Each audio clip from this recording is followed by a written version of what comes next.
munaasabad ballaaran oo lagu soo dhaweynayay ra'iisul wasaaraha Soomaaliya Xamse Cabdi Barre ayaa xalay waxa lagu qabtay magaalada Nairobi xarunta wadanka Kenya mas'uuliyiin ay ka tirsan yihiin safiirka Soomaaliya ee wadanka Kenya Maxamuud Axmed Nuur Tarsan iyo xildhibaanada deegaanada Soomaalida laga soo doorto ee Aadan Barre Ducaale iyo sidoo kale Yuusuf Xasan iyo mas'uuliyiin kale ayaa munaasabada xalay goobjoog ka ahaa intii munaasabadu socotay ayuu qadka telefoonka ka qayb galay ra'iisul wasaare Xamse Cabdi Barre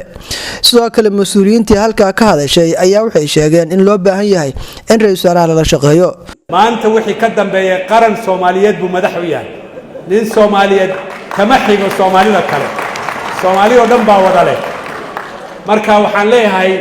Soomaalinimada sare u sii qaada hoos u sii wadina midnimada Soomaaliyeed wada jirka Soomaaliyeed ka shaqeeya ismaqalka iyo kala dambeentana xoojiya nin aan saaxiibnahay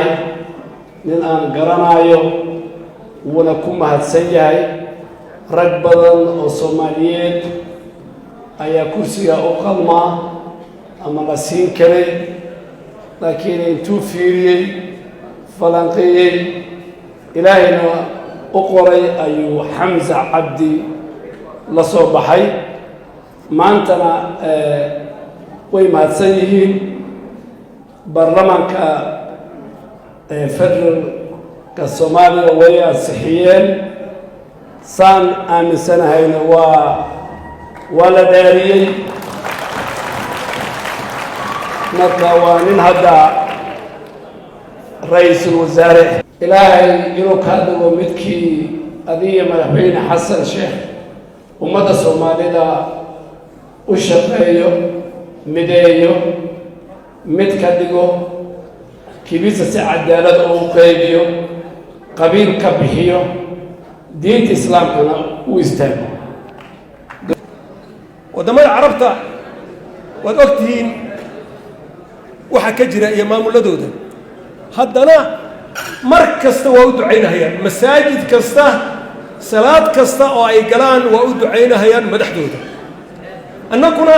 madaxdeena waxaad u malaysaaba inay ceeb tahay inaan u ducayno waxaan leenahay marka dhaqankaas ha bilowda hadda madaxda ha loo duceeyo sababtoo haddaad u ducayso madaxda waddankaagaad u ducaynaysaa dadkaagaad u ducaynaysaa shacabkaagaad u ducaynaysaa munaasabadda inta ay socotay ayaa waxaa qadka telefoonka dadweynaha Soomaaliyeed ee ku soo qayb galay munaasabada kula hadlay ra'iisul wasaaraha Jamhuuriyadda Federaalka Soomaaliya Mudane Xamse Cabdi Barre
Burhaan Macalin Xasan